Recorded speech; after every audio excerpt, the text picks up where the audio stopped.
You're listening to LeaderCast, episode 140.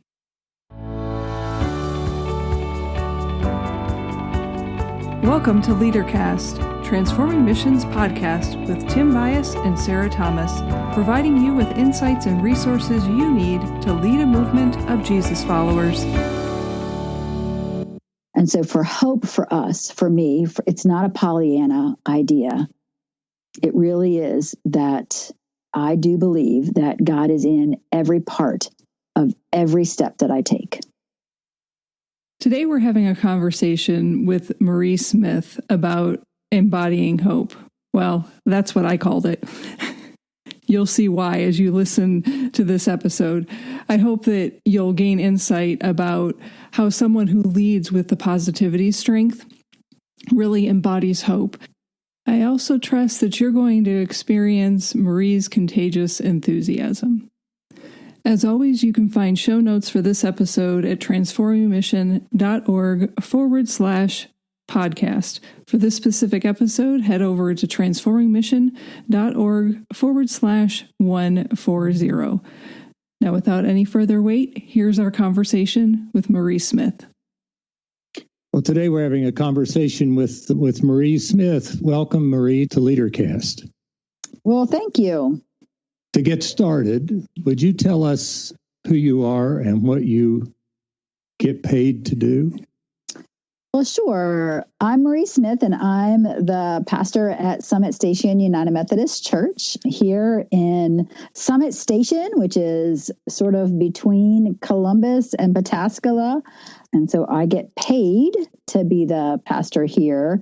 And so I like to phrase it that way, I get to lead the people here at Summit Station United Methodist Church. And so we get to do all kinds of really fun things. I get to experience Jesus every single week in lots of different ways.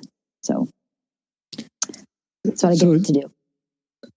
So starting with that and me just projecting something, would you tell us what it means, what being a disciple means to you? So being a disciple of Jesus means that I am taking one step closer to Jesus every day. And so that means that I'm also helping other people to take one step closer to Jesus every day. So that might mean that I'm helping somebody through prayer. It might mean that I'm walking next to somebody. It might mean that I'm helping other people to learn those skills. And so I might be mentoring somebody. It might be that I'm leading other people. It might be that, so I'm empowering some other folks. It might be that I'm meeting somebody and talking about baptism. It might be that I'm leading teams. And so I'm helping leaders of teams learn how to empower others. So that multiplication idea. And so discipleship has lots of different ways in which discipleship happens, but the kind of simple definition is helping people to connect with Jesus in every day, in all facets of their lives. Helping people connect to Jesus in all aspects of their lives. Part of why we wanted to have these conversations is recognizing that leaders have different strengths and are stepping out in leadership in different ways, specifically in this season, but all the time. Mm-hmm. And so to have that conversation, we want to talk a little bit about your top 5 CliftonStrengths. So can you tell us what your top 5 strengths are?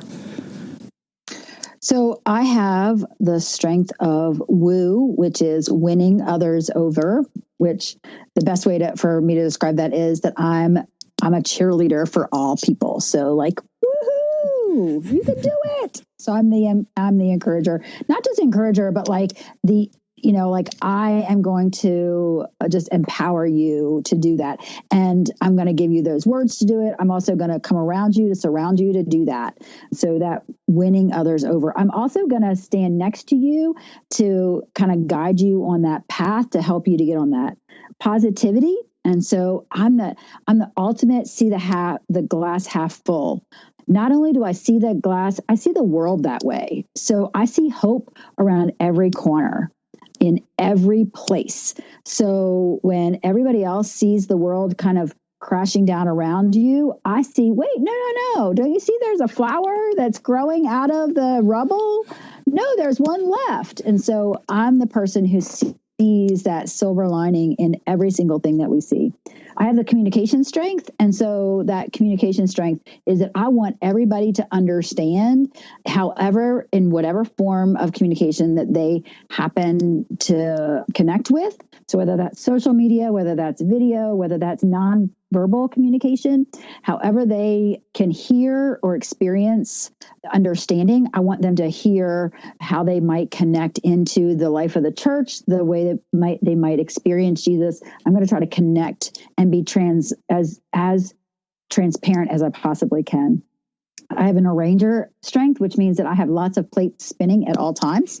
Some might say the mismanagement of that strength is multitasking. I say that's not true. The other one, which is my Achilles heel, I don't really like this strength, is the includer strength. And that's part of that reason is that it goes hand in hand with woo, but an includer strength is that I like see the person who's sitting on the outside of the room and I include them in. And so it goes with that winning others over, right? So it's that, hey, I see you on the outside. I'm going to bring you in. And so, I mean, I like that strength, obviously, but it can also be an Achilles heel because it can keep you from being able to move forward if you're constantly going, wait, who's missing from the table? Who's missing? Because it won't help you move forward. Anyway, so those are my top 5 strengths. So I could follow up with what you've just shared in so many different ways, but let me just point this out to those that are listening to this. Part of what you just heard from Marie is an awareness that each one of her strengths can also have. Sometimes I talk about it in terms of being in the basement. Sometimes I talk about it being the underbelly. Sometimes, as Marie has talked about, it's the Achilles heel. And so even though we have all of these beautiful things that God has given to us, sometimes they can get in our way. And I just want to celebrate with you, Marie, that you are aware of how that can happen. And when we're aware of how that can happen with our strengths, then we're better able to manage it and see how we can counteract that. So I just want to celebrate that with you. Yep. So here's my real follow-up question on that. As you think about your top 5 strengths, how are they fueling your leadership in this season right now, or maybe in another season? So I would say in this season right now, in particular, I would say positivity is the thing that is kind of the flame that, or I wouldn't even call it a flame. I would say it's this kind of constant burning. It's like that flame that doesn't go out.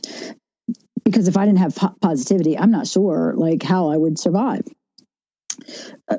Honestly, like good heavens, I'd have just curled up in the corner and, shriveled up, really. So there's that sense of hope, right? So positivity has this, like this giant well of hope all the time. Now, I'm sure that all people have hope, or I can only imagine that they do.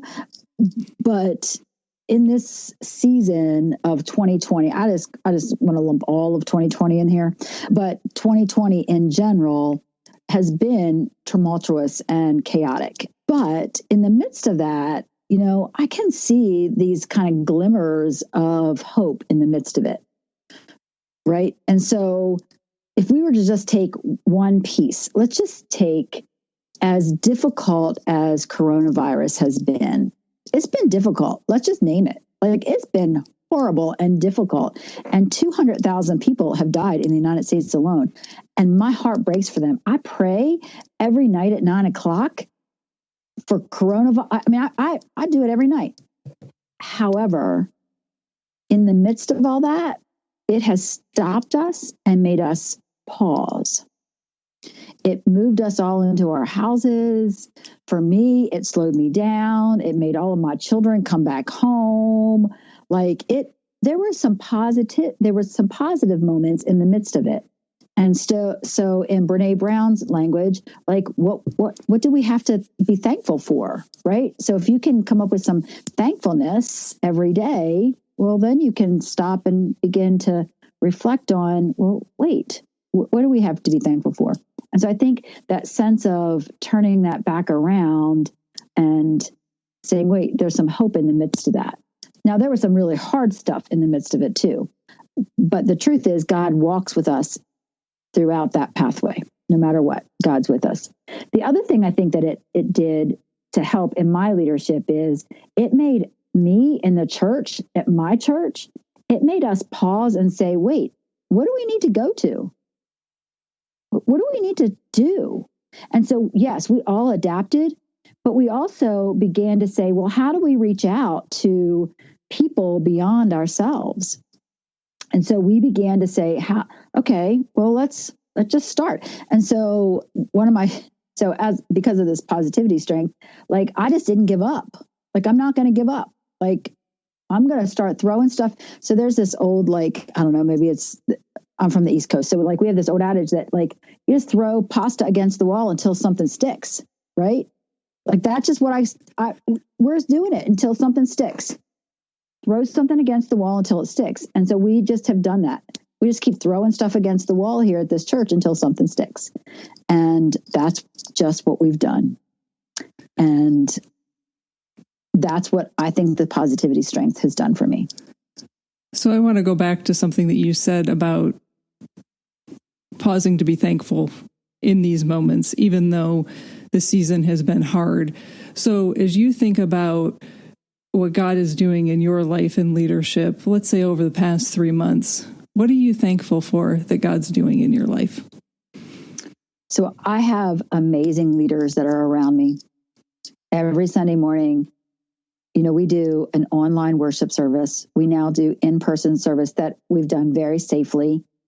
There are people who get up every morning at 8 o'clock. They're in here at 8:15 and they stay. They've been with me since March. They are faithful people. I am thankful for them. I am thankful for, so all through, we did a drive-in church. So we did this in strategic. So the strategic strength is my sixth strength. I know there are 5, but 6 is strategy. And so we strategized to figure out how to do open. And so drive-in church was one of the things that we did first. And we have a neighbor just down the street, and I parked in their driveway, and they still listen to our service on our FM radio. And I would just pause and talk to them every day after church, every Sunday after church. And I'm thankful for that relationship that I have with them. I'm thankful that we have a relationship with the school across the street. I'm thankful that I work at a job that is flexible and I can teach my children, that I didn't have to decide between paying my bills and educating my children. That I work at a place that is gracious enough that gave me that option. That's amazing that I didn't have to choose. I can go on and on and on. I realize what I just did. I just asked someone who has the positivity strength to name what she's thankful for. Do you want to keep going? I could just keep going. So let me ask a question in regard to that. And that is in what you have just said in terms of what you're thankful for and how I've heard you describe, which I don't know. All of us as disciples are made up with all kinds of different strengths. But when I listen to you explain your strengths, I like you as a disciple. I mean, it's fun. But you use positivity and another word, hope, almost interchangeably at times. And I know that this is not where you are. I just want to hear just a moment of how hope is not just wishful thinking for you, and that your positivity is not just, I get up and today's just going to be a wonderful day, that because it's so shallow. So how do you interpret when you say positivity and hope, that there's depth to that? So for me, I have this very deep understanding, or maybe it's faith. I mean, not just maybe, it is faith that to the core of who I am, that God is with me no matter what. In Exodus 14, there's this amazing story of how the Spirit of God was in a pillar of fire and a pillar of smoke, and that God went before the Israelites and went behind them, and that God had the Israelites back, and that no matter what, God was with them. And so this sense of hope that whether my children are having the very best day of their lives or they're not. So I have 2 children who have pretty significant disabilities that I care for. And so sometimes it's not easy to find the silver lining in life. But this morning, as I woke up and I got everybody up and we got out of the house by 6:45 and got everybody where they were supposed to be, and we got back in time to do some of their schoolwork, there was this moment of great hope that everybody would learn what they needed to learn because God was present with us, that God would be with us and would get us through this day. Just today. All we needed was today. And that God would be present. No more, no less, just what we needed today. That we didn't have to ask for more than what we needed, that God would be present with us for just today. And that we would be able to handle whatever happened in this day. And so, an understanding that sometimes we would fumble and sometimes we would fail, but we would just get back up and start over. And that would be okay, because we would absolutely fail and fumble. But that was okay, because we just get back up and start over. Because failure is part of the process.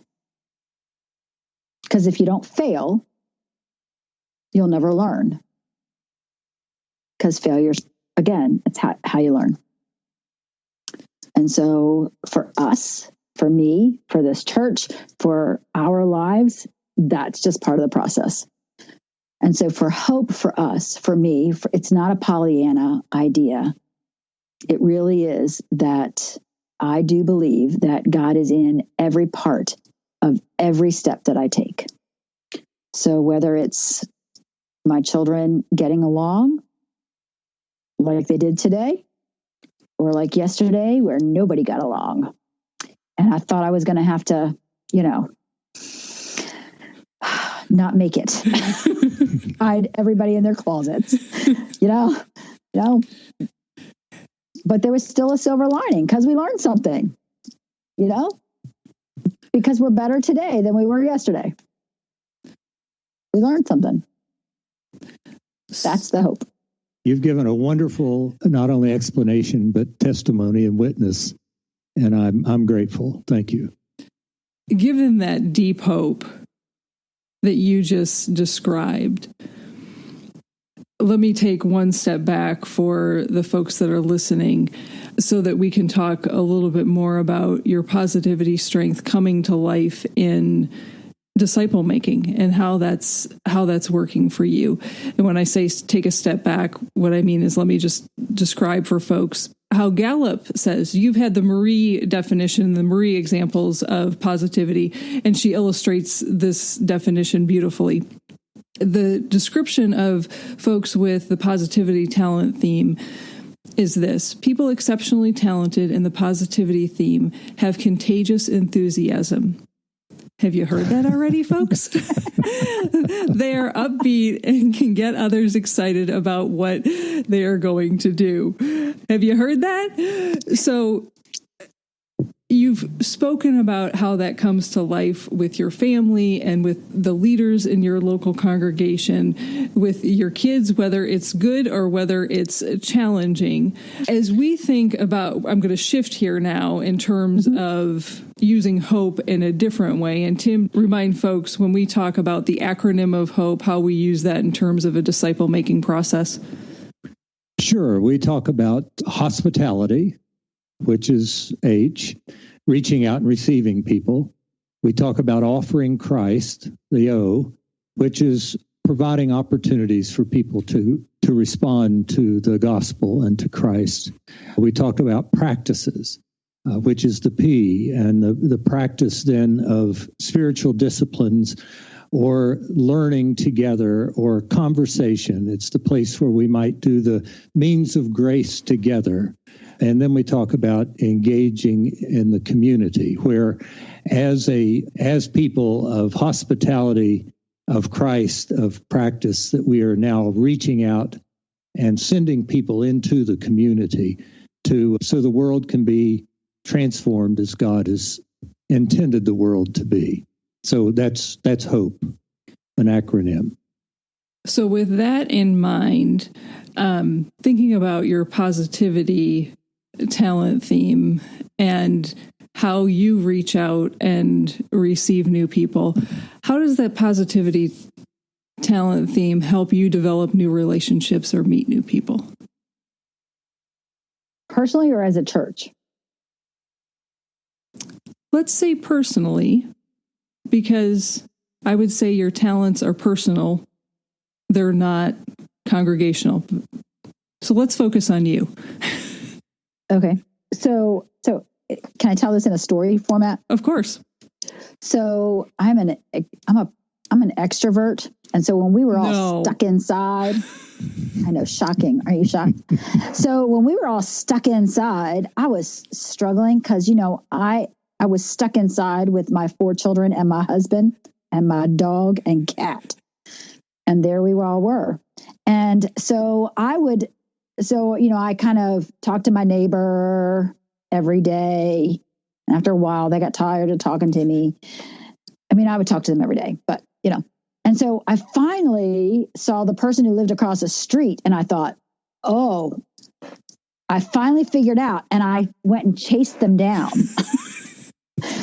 And so I had to figure out how to not accost them, with my contagious enthusiasm, and just be like, hey, ladies, So am I hearing you correctly in saying that there's a curiosity there with? Yes. So when you think about receiving and building relationships, part of that is hey, I noticed this thing about you, that observation, and hey, trying to build a connection with somebody of, hey, just the other day, my neighbors were putting up Halloween decorations. And it wasn't just that oh, they really like Halloween. They go above and beyond because they really like Halloween. And so figuring out how to connect with them. So the neighbors across the street of saying, hey, what can I do for you? Can I go to the store for you? They're really much, much, much older than I am, older than my parents. And so can I pray for you? How can I connect with you? They know that I'm a pastor. How can I help them in some way? And so there's this extra component to what I do and how I connect with people to say, hey, do you want to come to church? Can I invite you to come to my church? Can I invite you to this Bible study that I'm having? Or especially when we were having things in our house, in my home, that I could invite people to. Right now, we're not doing those kinds of things as much, and so it's harder to do that. But just trying to be open to that kind of thing and be hospitable.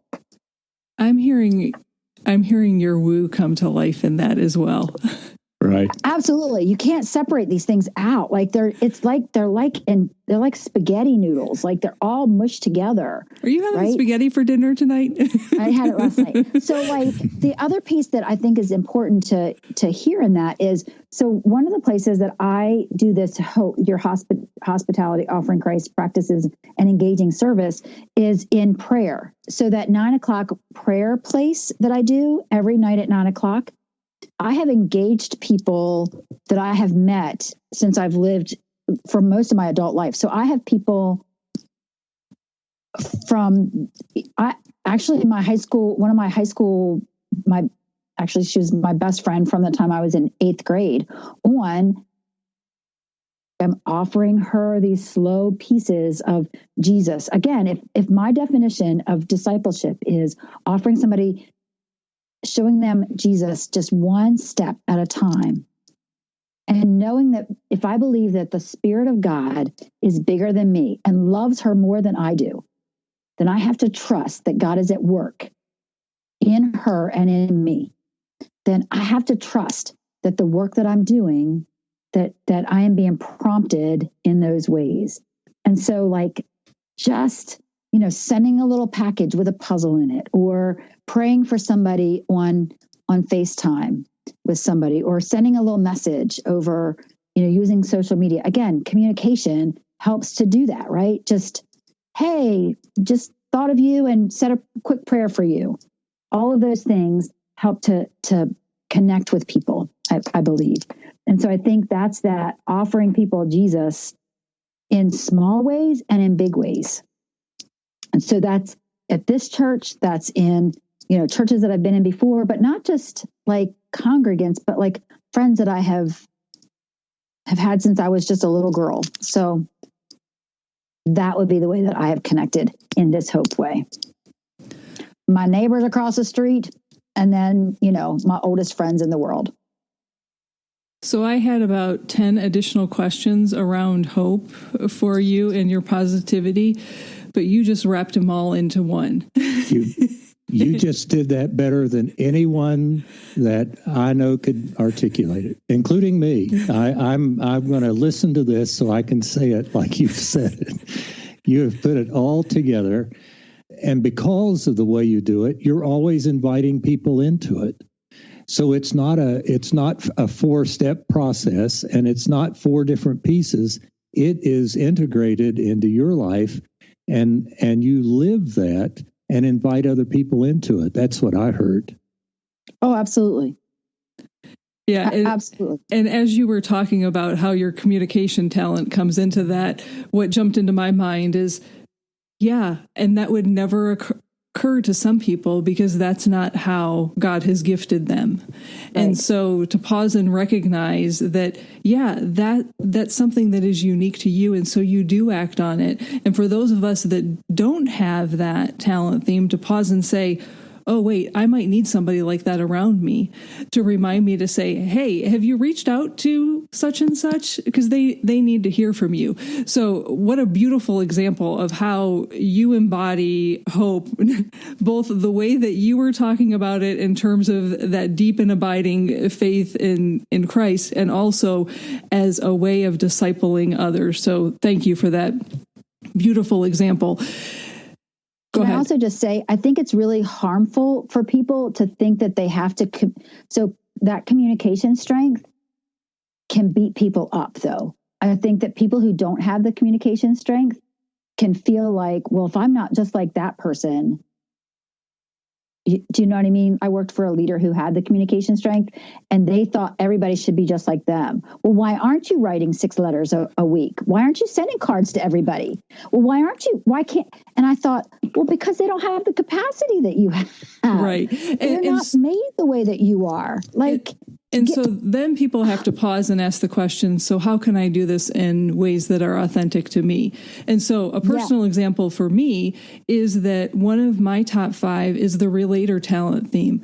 So I do that really well with people who are close to me. And so I have recognized that's who I do that well with, the folks that are close to me. I've got 3 things sitting on my kitchen counter right now that are going in the mail. They're all people who are close to me. So that's how it comes to life for me. But I also then recognize, I know there are a lot of other people under my care that may be on the periphery, that I need other people in my life to make sure that they're caring for them. And so it's that both and of taking the step back and saying, okay, I see that this is an important part of being a good human being. That's how I talk about it. But if that's not how I'm naturally wired, what is natural for me? And how can I do that in a way that is authentic?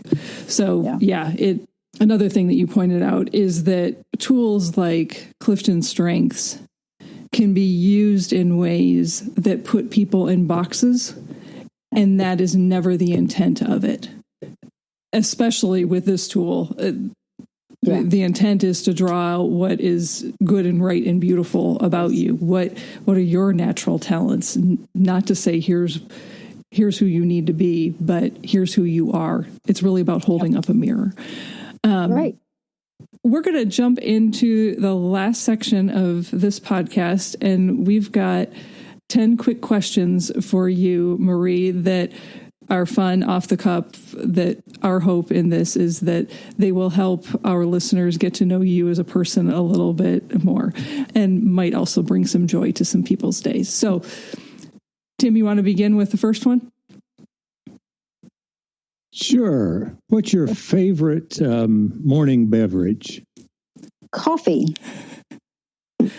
with Italian sweet cream. What's your favorite or go-to Bible verse? Exodus 14. Your favorite season and why? Summer, always summer, all day long, summer. All year long, too, right? All year, because it's warm. When did you get your first Bible? When I was in third grade at Wesley United Methodist Church in Georgetown, Delaware. What's the last thing you read? For fun or for work? For anything. Other than the Bible. I'll let you off the hook there. Okay. I read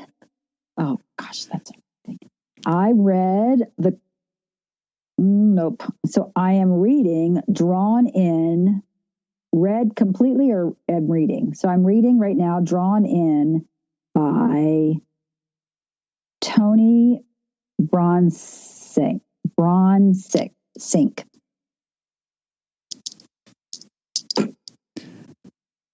What's your favorite snack food?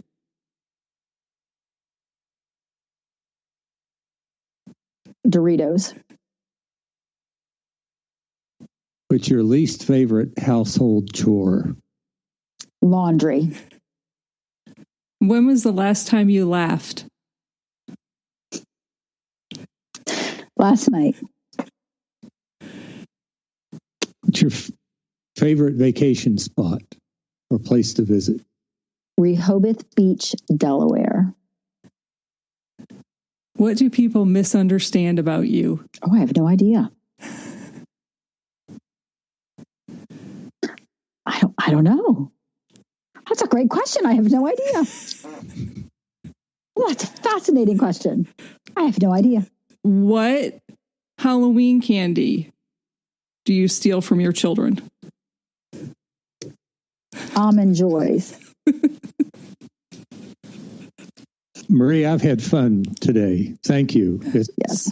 So thank you, Marie, for being on this journey with us and for sharing in such beautiful ways. The ways that God has gifted you to lead are coming to life in this season. Is there any last word that you would like to share with our folks who are listening to us? I think the only other thing I was thinking, I think I already articulated it, or maybe it's implied, is that positivity strength is that the shadow side of it really is that sometimes it gets in the way of being able to see when enough is enough. Like there's sometimes things are just bad and you have to say, stop. Like sometimes the struggle for me is when to quit. And so that positivity strength doesn't let me quit easily. And so like some people would say, oh, that's a great idea. That's great. Except that it's not. Like I will throw things up against the wall until I am almost dead. And that's not a strength. That's counterintuitive. That's terrible. That is terrible that's not self-compassion. That's not self-care. Those are terrible things. And so that is the downside of positivity, because I'm looking for the silver lining when I can't find it. And so like, I'm just looking for that. There has to be something good in here. There has to be something good in here when in fact, there's sometimes things just are icky and you just have to live in the ickiness, So You just gotta live in the icky. Sometimes you have to sit with your friends, tear your clothes, and sit in the ashes. When is enough enough? That's a great question for all of us to think about as leaders. Tim, any last minute words? I just want to thank you, Marie, for being with us today and for the experience. It's not just been a conversation; it's been an experience. I'll be better for it, and I'm grateful for you and your ministry and for what we've talked about today. Thank you. Well, thank you. Amen. I hope you experienced the hope that Marie described, not only as being able to see things as a glass half full, but that God is with you in every part of every step that you take today. If you would like to be able to explore your top 5 Clifton strengths and how they integrate in terms of making disciples, head over to the show notes page at transformingmission.org/140. Scroll down to the bottom of the page and you'll see a small little form. If you enter your name and email address, you'll get a series of emails from us that will help you track your Clifton strengths into making disciples and begin that process. Once again, it's transformingmission.org/140. Now go lead a movement of Jesus followers. Bye for now.